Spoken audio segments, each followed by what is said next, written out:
Good evening, everyone. Thank you very much for coming to this press conference of the Athletics Integrity Unit. We have with us David Hammond, the Chairman of the Athletics Integrity Unit Board, and Brett Cloutier, the Head of the Athletics Integrity Unit.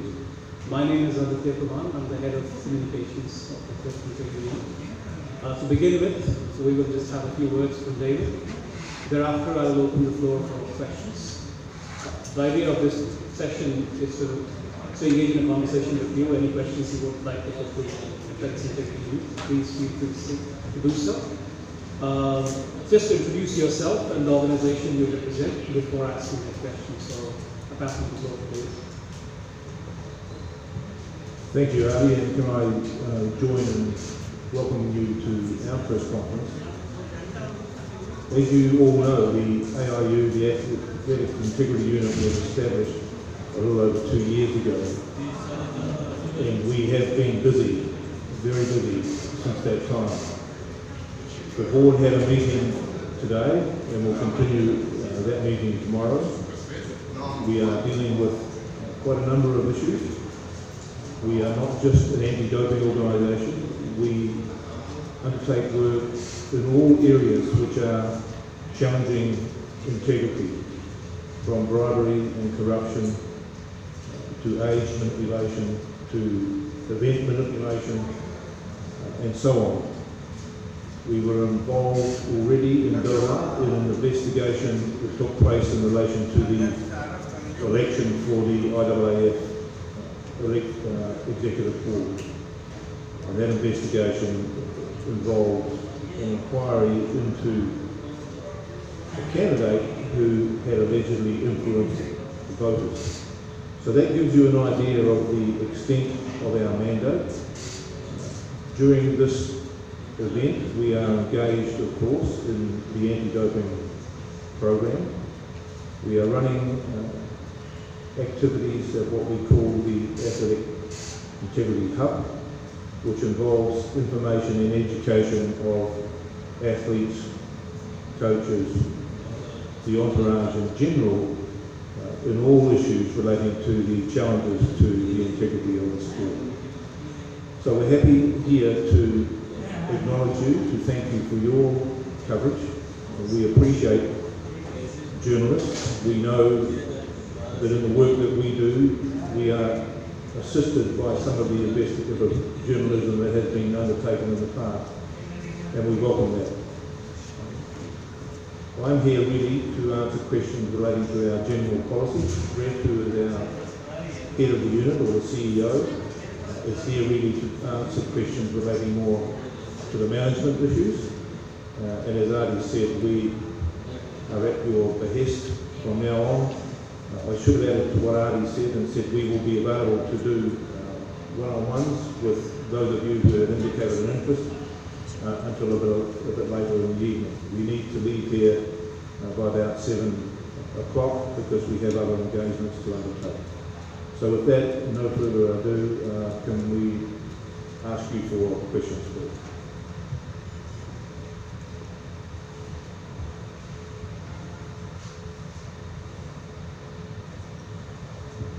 Duncan Cohen's again. David, there's all sorts of rumours and reports about Qatar bribed people to get these championships in when they were awarded in 2014. Is that something that's come across your desk?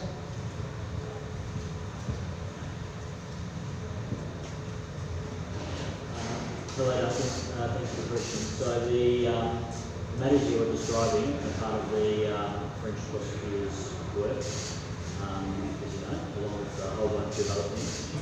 They are matters that are under our remit, and not just those particular matters, but all matters being worked on by the French prosecutor. And we are getting close monitoring of the progress of that investigation, and in contact with the prosecutor.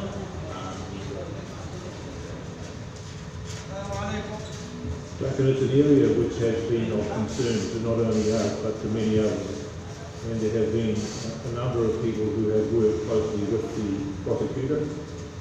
We have cooperated, provided information and received information, and obviously continue to be interested because there are some people who are subject to disciplinary proceedings within the IAAF. Robin, please. Hi. About Moscow lab files. So WADA launched an investigation about possible forgery. You have the files. Did you raise the alarm and did you find anything that could confirm that there is possible forgery? Did you find this anything?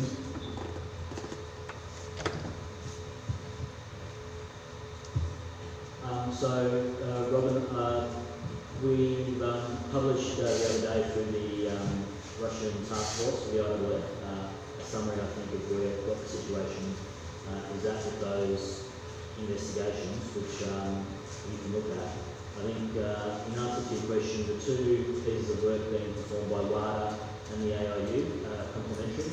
Our focus so far has been on identifying, looking at the athletics-related data to find look for discrepancies, which is a very important piece of work.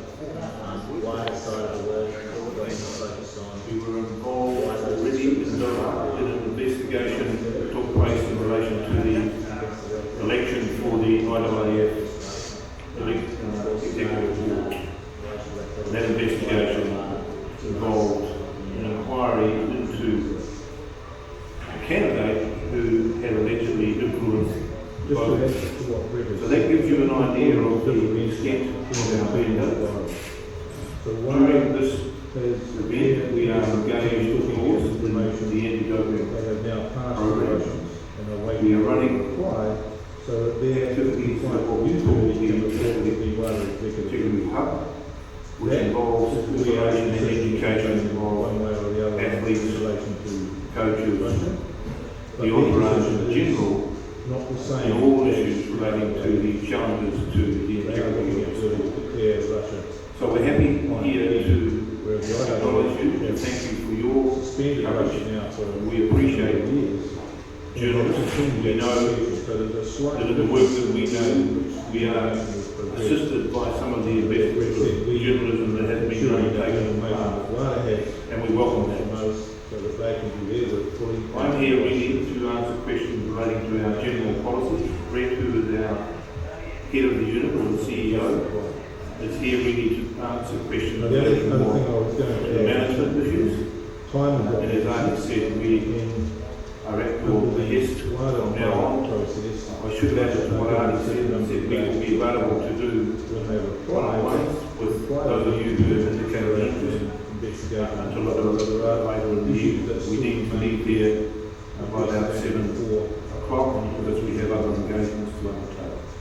So with that, no further ado, can we ask you for questions? Okay, is that James question, Arnold, Les? Associated Press. Just looking through the summary that you mentioned at the top, of course, game of what was found. So the managing was describing part of the French prosecutors' work, along with the whole bunch of they are matters that are under our review, and not just those particular matters, but those matters that are being worked by the French prosecutor, and we are keeping close monitoring of the progress of that investigation, and we're in contact with the prosecutor. One of the things it can still bring successful cases. Do you think there's been a number of people who have worked closely with the prosecutor? We have cooperated. Very good question. Provided information. We and obviously the matter is still under the task force subject to we aided in the IAAF has made a report. That report is very thorough and you can quote from that, but we can't add to it. I'm sorry, we can't say any more than what is written in that report. And we can't comment on what WADA has got that might be different from that report because they've reported in a different manner. But you will have noted in their press release that at the foot it said that the 47 athletes, I think, whose files were handed over to international federations for sanction process are not affected, which means that those cases can go ahead. They don't include the information that was given to the athletics. We have had to do our own analysis of all those files and are continuing to undertake that process.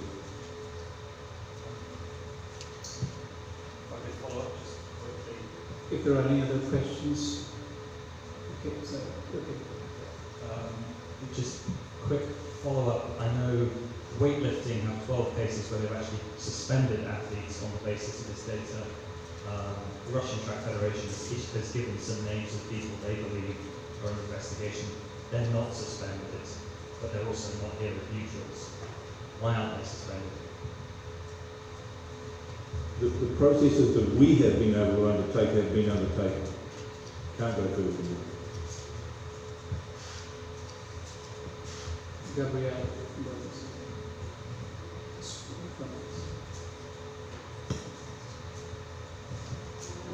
Gabrielle Tetrofagel from Reuters. The task force earlier this week said that reports on banned Russian coaches working with athletes were found to be true. I was wondering where the AIU was in terms of the sanctioning process, and also whether the AIU thought that the measures being taken now are sufficient to prevent this from happening in Russia. The AIU was asked to find evidence that it could proffer to the task force to help it in its work. The evidence that was proffered is mentioned in the report, and we can't go further than that. As to having views, no, we're not asked to have views, we're asked to present the facts, and that's the extent to which we go.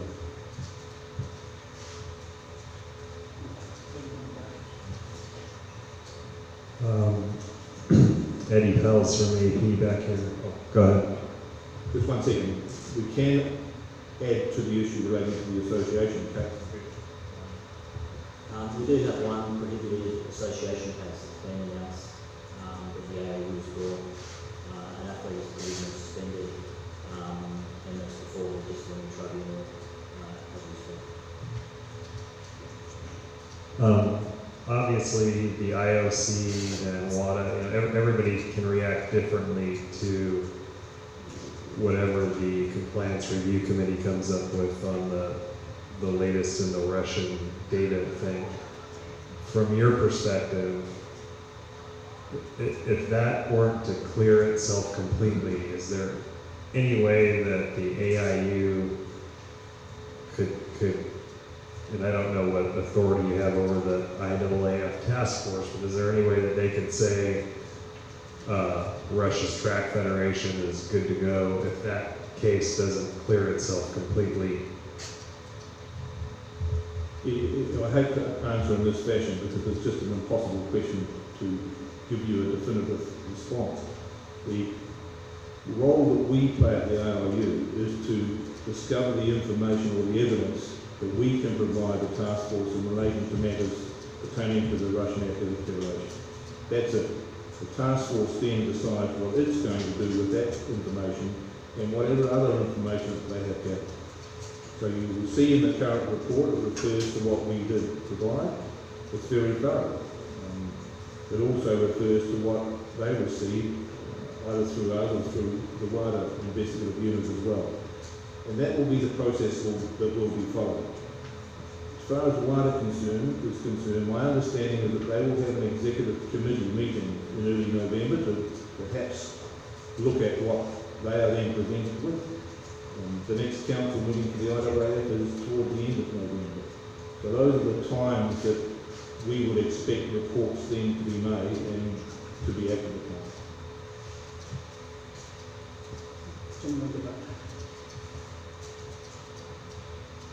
Thank you. Joe Kisora from Asahi Shimbun. President Ko said AIU has started an investigation about the Kenyan athletes that were reported before the championship, and I was wondering when did this start your investigation, and how is the progress made? Thank you. Yes, we have started an investigation of those matters, and it's at a very early stage this time. But it's certainly allegations that were serious in my investigation, so we've just started that process, and we can't say how long it will go for.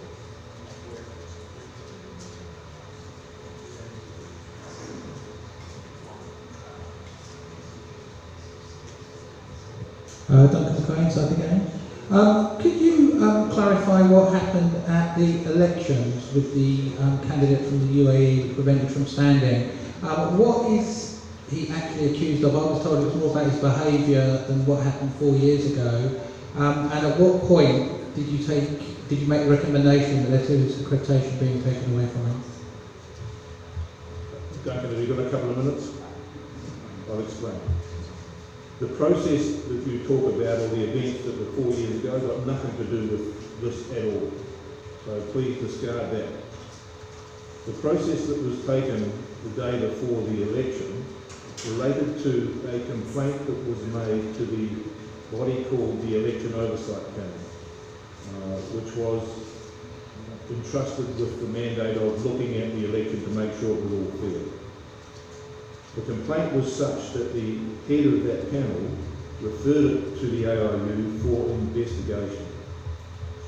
She decided it was serious. Our role was to conduct the investigation. We received that brief at about 5 o'clock the night before the election itself. And if I can try to tell this in as brief a fashion as possible, it involved then individuals being talked to, including the candidate in question, briefs being prepared, witness statements being signed, a legal charge being laid, that being served, a further response from the candidate in question was given, and then, when I'm talking in the early hours of the morning, an approach needed to be made to the disciplinary tribunal, which was chaired by Michael Bella. All that resulted in a decision taken by Mr. Beloff of provisional suspension. Under the rules, and I'm again trying to cut this as short as possible, any person who's declared to be provisionally suspended, any candidate, is automatically ineligible for the election. That's what happened. The candidate you referred to was declared ineligible and was not on the voting papers. And I hope that was clear. If it's not, please tell me and I'll try to add to it.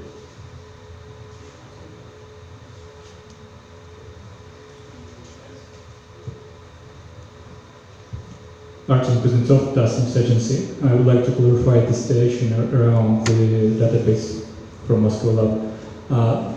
Do you study it right now, or did you stop it because of you need to verify is it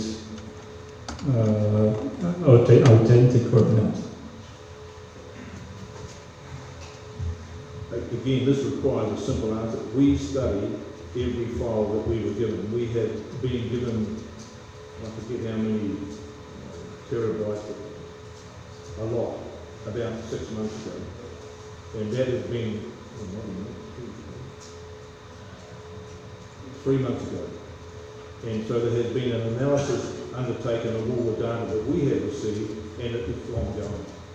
You can't say much more than that at the moment.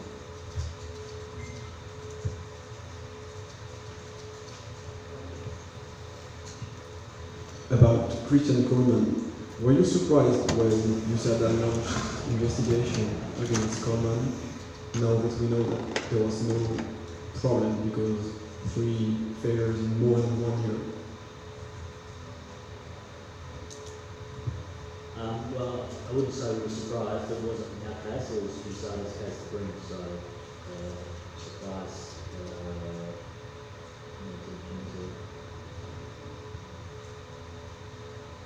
I think I can add to that and just say, in general, those practitioners in the world of anti-doping were operating the way that USADA had operated in terms of the timing of the first breach. And I think there was some dismay that that timing was not what a lot of people construed as being the right starting point. it was the time of the filing of the first 3 months whereabouts information rather than the time that it wasn't adhered to. And that caused a little bit of dismay amongst practitioners who had thought from a very practical way that it would be the time of the first actual fault of the process. And I think that made it clarify.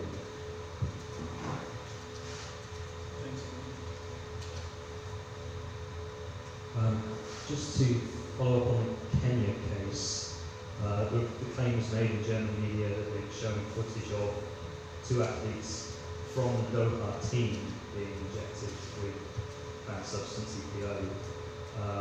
Have you verified the identities of the people shown in that footage, and are they racing these championships?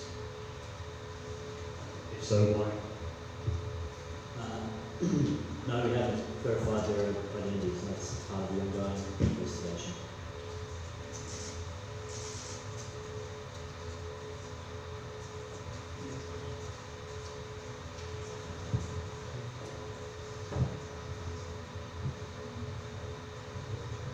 Hi, sorry, another repeat, Rob Harris.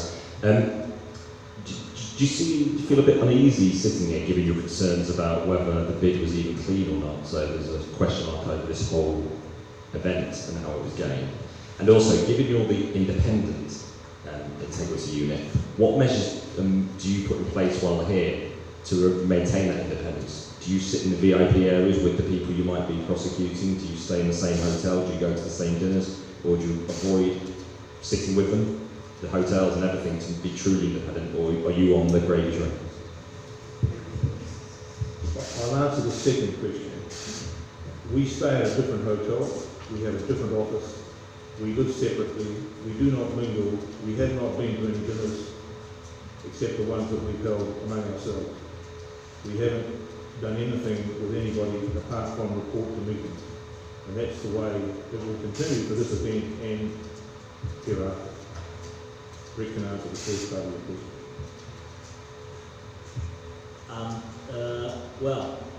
Are we uneasy? I'm not personally uneasy. That happened before the Athletics Integrity Unit started those decisions toward Qatar World Championships. So I don't know what the outcome of the investigation is going to be. No, I'm not uneasy. For us, we've got a very clear job to do, and we'll focus on that and do it.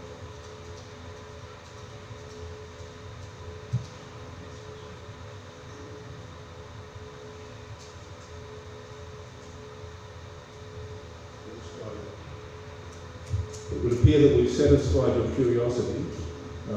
As I said, if there's anyone who wants to ask us a few more questions on a one-on-one basis, we will be here for a little while longer, and we'd be happy to take care of that. Otherwise, can I wish you, all of you, well over the event, and thank you very much for your interest in what we are doing, and feel free to contact us in the future if there are issues you wish to raise. Thanks very much.